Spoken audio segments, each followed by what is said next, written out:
Y la burocracia económica que dirige todas estas instituciones, tanto las económicas como las políticas a nivel internacional, empezando por los organismos de la ONU, de la OCDE, de los parlamentos europeos, viven privilegiadamente de ese modelo económico y le defienden porque ellos son los privilegiados. Y no adoptan absolutamente ningún tipo de medidas para solucionar esas crisis reales del capitalismo que afectan a millones de personas, como han reconocido ahora que había un crecimiento de la hambruna en el mundo en más de 100 millones de personas, precisamente por la subida de los precios de las materias primas. No han adoptado ni una sola medida. En cambio, sí que han reconocido cuál sería el coste de solucionar esa gran hambruna que se está produciendo en estos momentos y que crece a más de 100 millones de personas anuales, que no tienen absolutamente nada para comer. Lo han estimado en unos 3.000 millones de euros. Pero no encuentran los recursos para poder financiar esos 3.000 millones de euros a nivel mundial. En cambio, aquellos que defienden el capitalismo, como pueden ser algunos gestores de Wall Street, de la Bolsa de Nueva York, es el sueldo anual que tienen algunos de ellos. Es decir, que una persona, si es capaz de acumular en un año 3.000 millones de euros como sueldo por gestionar las sociedades financieras, y al mismo tiempo todas las instituciones mundiales del capitalismo no son capaces de encontrar 3.000 millones en todo el mundo para solucionar esos problemas de hambruna de 100 millones de personas. Esto lo que significa es que el capitalismo no es un modelo económico para todo el mundo, es un sistema económico que defiende la concentración de la riqueza en muy pocas manos, y que esa concentración de la riqueza viene producida por una situación de miseria de millones de personas a nivel mundial. Para hacernos una idea, voy a ir introduciendo algún tipo de datos que vayan dando pinceladas y hechos sobre lo que estamos hablando. Las 6 mayores personas que concentran las mayores fortunas en el mundo, entre ellos Bill Gates, en fin, defensor y puesto en marcha todo el tema de la informática, 6 personas como él concentran el mismo nivel de riqueza que 3.000 millones de personas en el mundo. Es un dato escalofriante. Es decir, que 6 personas tengan el mismo nivel de riqueza que 3.000 millones de personas en el mundo, que viven con 1 y entre 10 euros al día. Entre 1 y 3 euros al día. Esto significa que del sistema económico que estamos hablando, que es el capitalismo, no es ningún modelo absolutamente para nadie, salvo para las clases privilegiadas que viven de él. Por tanto, esas clases privilegiadas que dirigen los gobiernos, que dirigen los medios de comunicación, que dirigen las políticas, claro que tienen interés en reconocer que el sistema capitalista no tiene crisis, porque sería como reconocer que su situación económica es tremendamente injusta, porque está basada en la miseria de todas esas personas. Pero avanzando sobre esto, cuando nos quieren explicar, primero nos niegan la existencia de la crisis económica, y después nos la quieren explicar cuando la situación es insostenible. Por ejemplo, en España, niegan que exista crisis económica. Hay pequeñas perturbaciones, como si fueran accidentes de la naturaleza, tsunamis, como si fueran las tormentas. Hay decrecimiento en el crecimiento económico que es tenue, o para poner la guinda, como ha dicho el ministro de la Economía, al final del túnel se verá la luz. Es decir, es una sarta de estupideces, es una sarta de memeces, es un declive intelectual y un ataque a la inteligencia que solamente lo pueden decir porque están convencidos que el conjunto de la población tiene un grado de alienación, de idiotismo y de incapacidad para comprender la realidad, que da igual lo que se les diga, porque como no van a entender nada, todo vale. Y vale hasta esa frase de un ministro de Economía, un tal Solbes, que dice que para solucionar la crisis al final del túnel se verá la luz. Bien, la explicación económica. Pero no explican por qué la crisis económica se está produciendo. Nos dicen que es un problema de oferta y demanda. o nos dicen que hay unos especuladores con las materias primas, fundamentalmente de mercados a futuro, donde han hecho unas operaciones que les han salido mal y ahora tienen que vender precipitadamente. Siguen sin explicar nada. O nos indican que hay unos países emergentes que ahora les ha dado por comer. Y como comen más de lo que comían antes de ayer o hace 3 semanas, suben los precios de las materias primas, es decir, de los cereales y del arroz.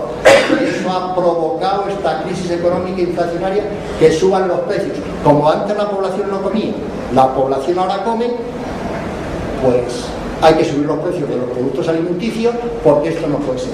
Daros cuenta de las aberraciones que nos están explicando. La población no comía, la población ahora come. El nivel de calidad en el consumo humano ha pasado no solamente de los cereales, sino que a la carne, y por tanto eso está provocando unas tensiones inflacionistas, porque la población ahora es capaz de comer más que antes. Es decir, auténticas aberraciones que reflejan, primero, una maldad y una perversión moral terrible, que debe explicar la crisis del capitalismo actual, porque la población come, la población está intentando dejar de pasar.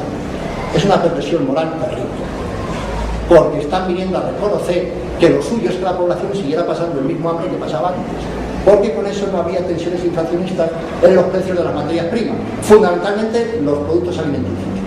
Pero eso a su vez está provocando que los precios como el petróleo, los precios de la energía también suban, porque se necesita más energía para producir más productos alimenticios, y eso está haciendo que los países emergentes consuman más petróleo. Como consumen más petróleo y menos petróleo, suben los precios del petróleo. Otra memez como la Copa Mundial. Porque si vamos a la realidad, vamos a hablar un poco de este tema, no desde el argumento ideológico dogmático y del burócrata político o sindical o económico privilegiado de este sistema económico, sino de los datos de la realidad. El precio del petróleo al día de hoy está en $146 barril. El precio del petróleo en el año 2003 estaba en $36 el barril. ¿Qué es lo que ha pasado entre 2003 y 2008? Ha pasado sencillamente que hay una guerra en Irak por el control de la energía y por el control del petróleo. En 2003, las potencias occidentales, con Estados Unidos a la cabeza, fundamentalmente y con el apoyo implícito, no explícito, pero sí implícito, de la Europa rica, invaden Irak para apropiarse de todo el petróleo del pueblo iraquí. Eso provoca una guerra que dura hasta el 2008 y lo que queda. Y las guerras no son gratis, las guerras hay que pagar.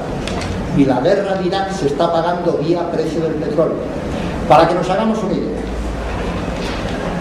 antes las guerras se financiaban con impuestos y se financiaban con levas forzosas, el reclutamiento forzoso de la población para ir a la guerra. Por tanto salía gratis, porque era lo que se decía, había una parte de la población que siempre era carne de cañón. Carne de cañón significa que era carne para la guerra, donde les exponían a los cañones y les mataban. Eso era gratis. Hoy en día ya no es así. Después de aquella situación, las guerras se financiaban vía impuestos. El subir los impuestos es un tema impopular, costoso, y que a los gobiernos les cuesta el puesto y hay cambio de gobierno. No se financian las guerras así. La guerra actualmente se está financiando vía precios del petróleo.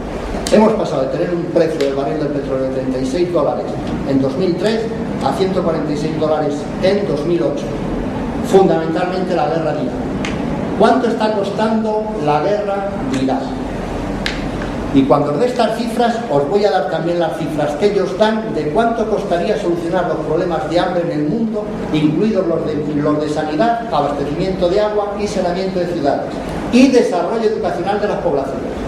La guerra de Irak, según cálculos estimados, cuesta todos los meses 12.000 millones de euros. Os voy a ir traduciendo para que las cifras no nos confundan, porque si no, no vamos a saber de qué estamos hablando. 12.000 millones de euros mensuales son 2 billones de pesetas de las antiguas. 2 billones de pesetas es el 50, para tomar una referencia, el Producto Interior Bruto de España es 1 billón de euros, que serían 160.000 millones de pesetas. Digo, 160 billones de pesetas. Esto es, para un mes, 2 billones, es decir, el 1%. Pero si son 12 meses, por 12 son 144.000 millones de euros. 144.000 millones. Todo eso hay que multiplicarlo cada año, más los gastos adicionales. Hay un catedrático de Economía en Estados Unidos, Premio Nobel de Economía en el año 2001. Este catedrático ha estimado que la guerra de Irak viene costando unos 3 billones de euros al año a Estados Unidos, más otros 3 billones de euros al resto del mundo. Y esa factura de la guerra hay que pagar, y se paga vía petróleo. Y esa es la razón fundamental por qué el petróleo esté ahora tan caro, porque se está financiando la guerra de Irak, y de la guerra de Irak fundamentalmente hay dos beneficiarios: las compañías multinacionales del petróleo, que son muy poquitas, y las compañías multinacionales de la industria armamentística, que son muy poquitas.